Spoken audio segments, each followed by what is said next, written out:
Aloha everyone, and welcome back to the Kilauea Eruption and Leilani Estates update for August 17th, 2018. Tonight's update may be a little bittersweet, as you will hear in the USGS report. This could possibly be the last actual Kilauea Eruption update for the volcano itself. Simply because, there's pretty much nothing going on, and with nothing going on, there's really nothing to report. However, we will do tonight's USGS report, and just a quick reminder to hit that subscribe button and bell icon if you want notifications on when new videos are available. And now for the USGS report. The USGS reports for Friday, August 17th, 2018 at 8:39 a.m. Hawaii Standard Time that in light of the reduced eruptive activity at Kilauea Volcano over the last several days, HVO is lowering the alert level for ground-based hazards from warning to watch.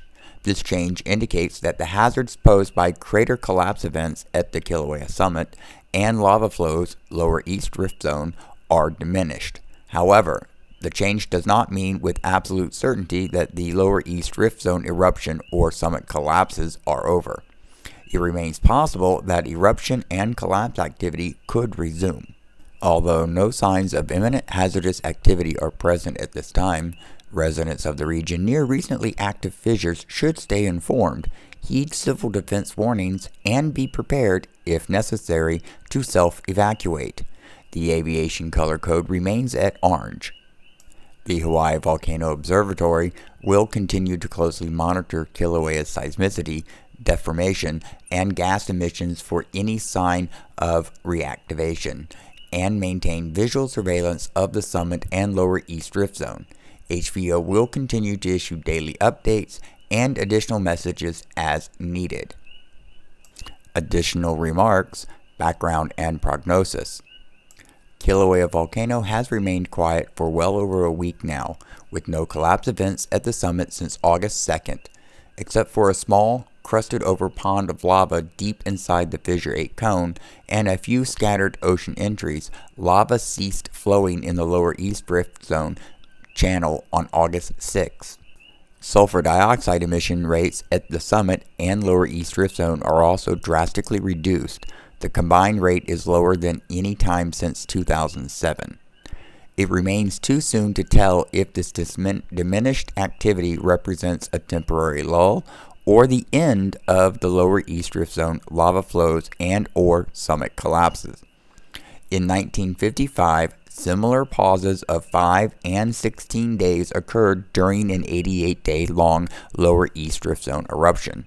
During the Mono'ula eruption 1969 to 1974, a 3.5-month pause occurred in late 1971. HVO will continue to record detailed visual observations and scrutinize incoming seismic, deformation, and gas data, looking for evidence of significant movement of magma or pressurization as would be expected if the system was building toward renewed activity. Ongoing hazards, whether this is a pause or truly the end of the current eruption, certain hazardous conditions remain in the lower East Rift Zone and the summit as described below. The new lava field in the lower East Rift Zone includes large areas of still hot, rugged, and unstable lava surfaces that are subject to collapse. SO2 gas emissions have greatly decreased from lower East Rift Zone vents, but high levels of SO2 may persist in downwind areas.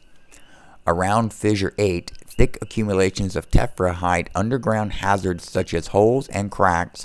Winds can pick up glassy fragments including Pele's hair and carry them downwind. At the lower East Rift Zone ocean entry, lays and lava delta collapses remain a concern. Hydrovolcanic explosions may still occur during collapses of lava deltas in areas where the coastline has extended.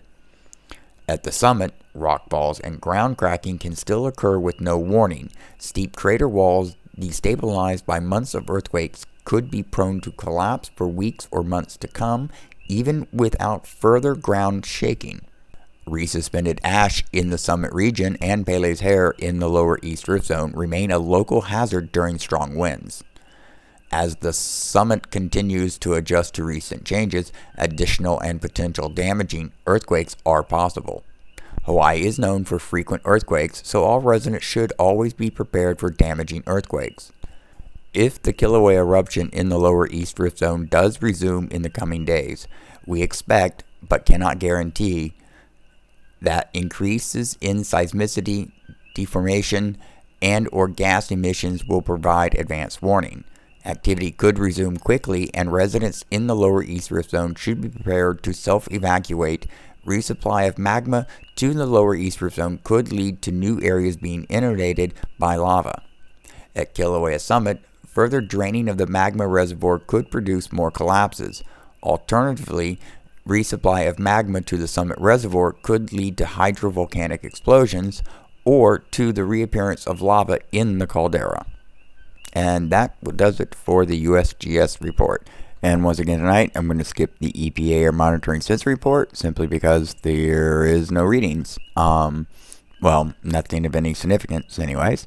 So we're going to take a quick look at the earthquake map.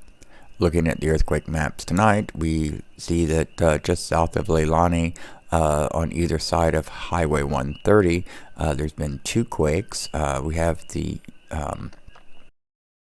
selection set to 1 day all magnitude, and the first one we look at is this one right here. It was a 2.9 magnitude, and it was 5 kilometers southwest of Leilani Estates, and it was apparently 0.7 kilometers deep. That's pretty shallow actually. The other one was at 12:11 p.m. this afternoon, and it was a 2.0, 4 kilometers southwest of Leilani Estates, and it's registering a depth of minus 0.4 kilometers. So I'm not quite sure what that means. So the earthquake was above the ground, you know? I don't know. So if anyone knows what that is, comment, down below and explain that one to me, because I really don't understand it.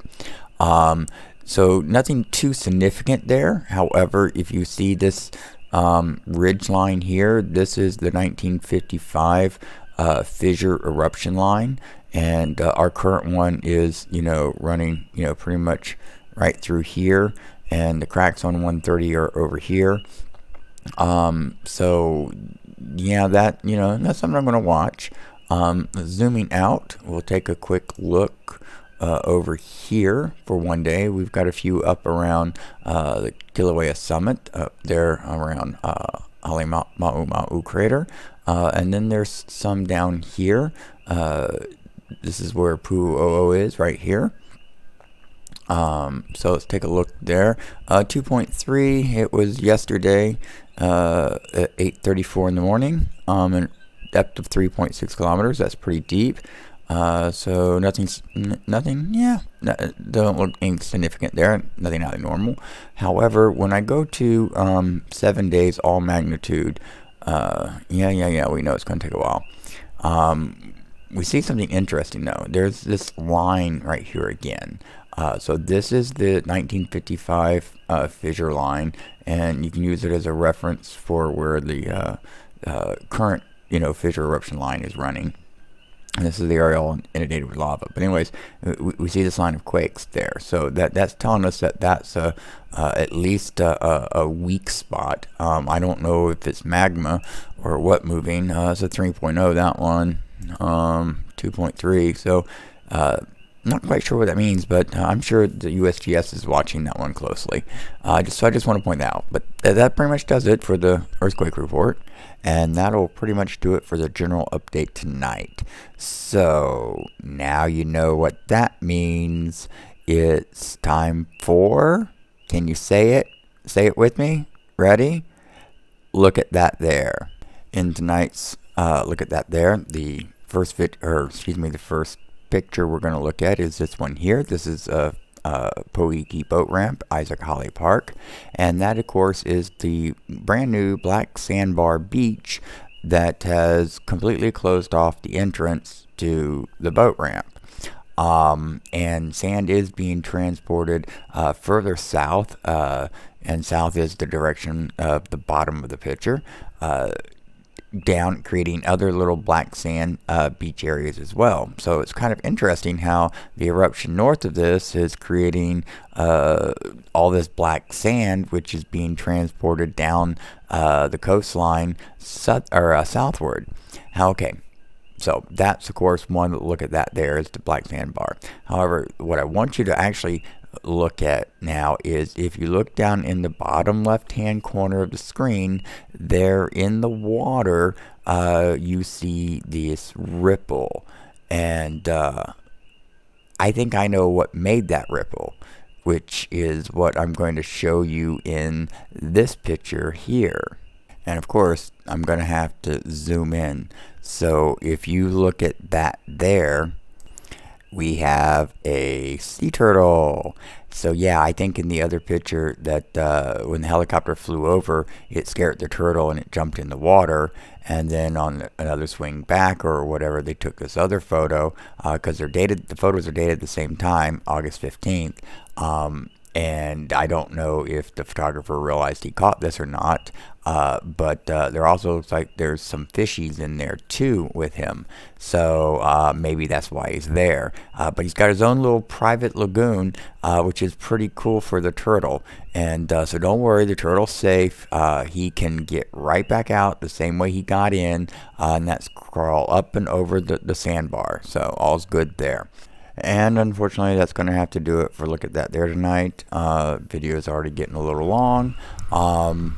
Sorry, the USGS report was kind of long tonight with the earthquake, so I didn't have much time, but this was the coolest thing I found anyways.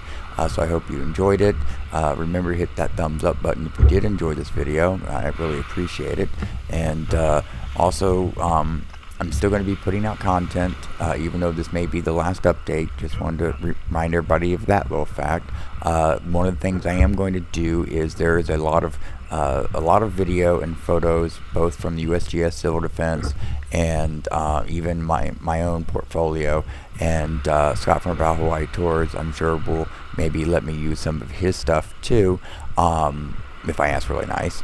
Anyways, what I'm going to do is I'm going to go over this stuff, and I'm going to really pay attention to Look at That There, because there was a lot of stuff that was captured that I haven't included in Look at That There because I've only been doing the current stuff. So what I'm thinking about doing is creating maybe a 10-minute video of just Look at That There for you. And go back to the beginning and just kind of pick out all the good stuff, and maybe do one of those types maybe once a week or twice a week or something, and plus a few other little things I'm playing around with. So anyways, that'll do it for tonight. Appreciate you listening. Don't forget to check out my Smug Mug and Redbubble. We've got the Mongoose on watch, and he will still be on watch 24 hours a day as long as necessary. Links for all that, of course, are in the description as usual, and I really do appreciate you watching. You have a great morning, afternoon, or evening. This has been the Kilauea Eruption and Leilani Estates update for August 17th, 2018.